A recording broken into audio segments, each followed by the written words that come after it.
Hello. Hello. Hello. Today, we look at the news. And how it's reported on television and radio. And we talked to this woman, Carol Walker, who is a news reporter on British television. Good evening. Here is the news. Today, the President said that he was very pleased with the economic situation.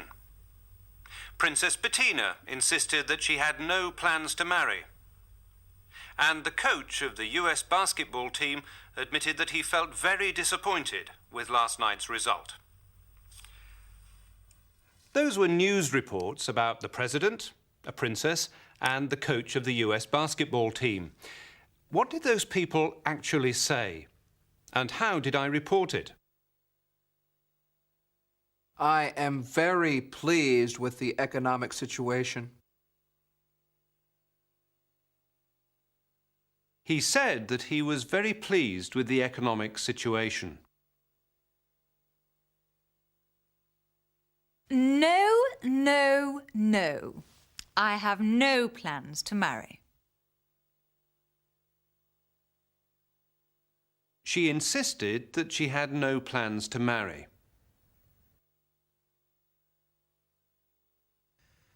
Yes, it's true. I feel very disappointed. He admitted that he felt very disappointed.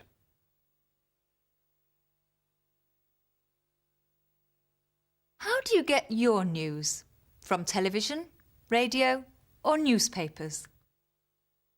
I get my news from newspapers and the television. I listen to the radio in the morning and the evening. I get my news basically a lot from the radio. I don't watch a lot of television, and I don't have time to read the newspaper. I get my news via satellite television. I get my news by watching the television news each day.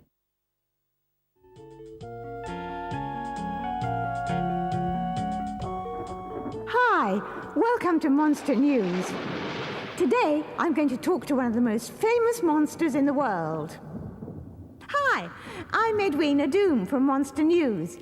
Do you mind if I ask you a few questions? Do you have any plans to make a new film? Who's your new girlfriend? And why don't you like answering questions? Now then, did you want to ask me any questions? What questions did the reporter ask the monster? She asked him if he had any plans to make a new film. She asked him who his new girlfriend was. She asked him why he didn't like answering questions.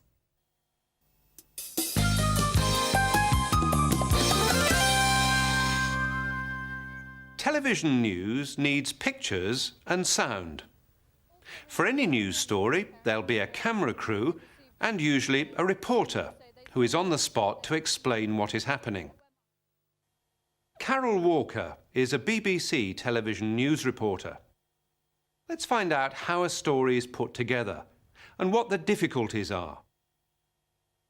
Basically, the way we normally work is I will go out with a camera crew to film interviews, street scenes, pictures of the disaster, pictures of people shooting at one another, whatever it may be.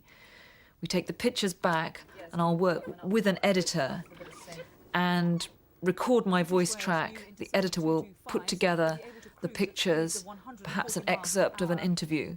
And that basic process is the same whether I'm reporting on a British rail story in London or a war anywhere overseas. We're going to have to keep it quite tight because we've only got, because it's short bulletins. How long?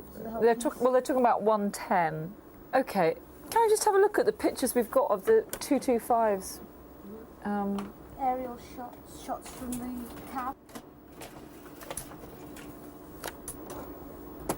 Shots from the cab. We've got some areas. It'd be nice to start with some of this, wouldn't it, really? Yeah. What are the difficulties of the job? Well, the difficulties vary according to what the story is and where the story is. Often it's a case of battling against the authorities who don't want you to find out what you want to find out. Yeah, I did speak to her earlier, but I just had another query that I wanted to kind of clarify. What are the ways to avoid bias and stay objective? I think that to avoid bias, what you have to do is to stand back a little bit, to try to approach everything that anybody says to you with a certain degree of scepticism, and to try, wherever possible, to check it out and to get the other point of view, and not to necessarily believe everything people tell you, to always be aware that they may very well have a hidden agenda behind what they're telling you, and they may be exaggerating something for political reasons. Carol works with a camera crew, a team of people who accompany her when she's reporting. They film interviews and street scenes. Carol may have to interview a politician or report a terrible accident or disaster. She's now going to talk about one particular news story, a plane crash in Holland. Here's how she reported it on the television news. Workers at the site of the crash found the flight data recorder buried beneath the collapsed concrete of the apartment block. It is severely damaged and burned and has been taken to the Farnborough Accident Investigation Centre to be examined by specialists. The cargo plane's full load of fuel kept the huge fire burning here for 3 hours. The flight data recorder is designed to withstand only about half an hour of intense heat. We had heard from firemen at the scene of the crash that the flight data recorder had been found, and the Dutch Aviation Authority subsequently confirmed that. These pictures show the El Al cargo plane arriving at Schiphol shortly before its last ill-fated flight. An airport spokesman has confirmed that in July it had a fire in the number 2 engine. Emergency services were alerted as it landed here on 3 engines, but the fire was put out by the plane's own extinguishers. One senior Dutch air traffic controller had plotted the entire route of the plane. He was able to tell me at exactly what time the pilot had maydaid the emergency. He told me exactly the advice he'd given to the pilot. He told me what the pilot had done to try to avert the crash. And he told me why the plane had actually crashed where it had. Air traffic controllers have already given crash investigators some details of that final flight, number LY1862, which lasted less than 15 minutes. At 6,000 feet as it headed out along the coast, the Israeli pilot put out a mayday call, reporting fire in the number 3 engine. The radar map charts his downward spiral, circling twice as he struggled to control the plane. Air traffic controllers advised the El Al pilot to head for Schiphol's main runway, where a strong headwind might have helped him. Instead, he went for the closest runway, where a tailwind made his task more difficult. But by that stage, it is debatable whether anything could have saved the plane from crashing. Other authorities, for example, the city authorities from Amsterdam, the mayor gave a press conference, and we asked why, for example, initially the death toll had been put at in excess of 200. It was later revised to about 80. And the mayor said that it was because it was very difficult to have accurate records in that area where there was a large and partly illegal immigrant community. At the centre of the crash, the search for further clues is taking second place to the efforts to recover what remains of the dead before Friday's deadline when the site will be cleared. Experts here accept this will make the task of the crash investigators more difficult. Carol Walker, BBC News, Amsterdam. That was a difficult story to report. Carol interviewed air traffic controllers and people involved in the rescue operation. They were very concerned to find the flight data recorder. This is what Carol found out. We had heard that the flight data recorder had been found.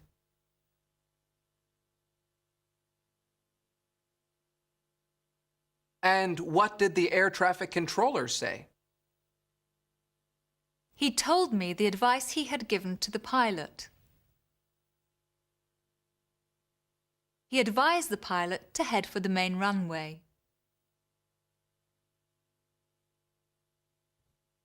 Reporting about the Amsterdam air disaster was a disturbing job for Carol. So, after all that, does she like her work?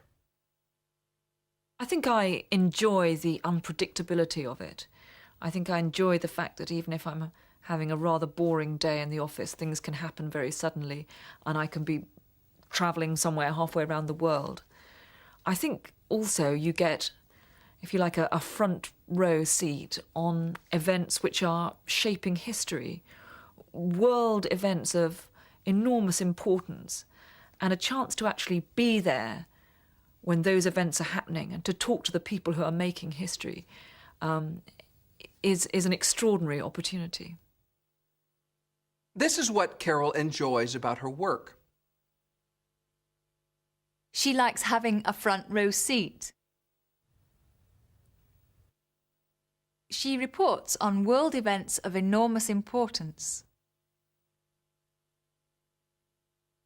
And she interviews people who are making history. Today, we met Carol Walker, an international television news reporter. And she told us what her working life was like. That's all for now. Goodbye. Goodbye. Goodbye.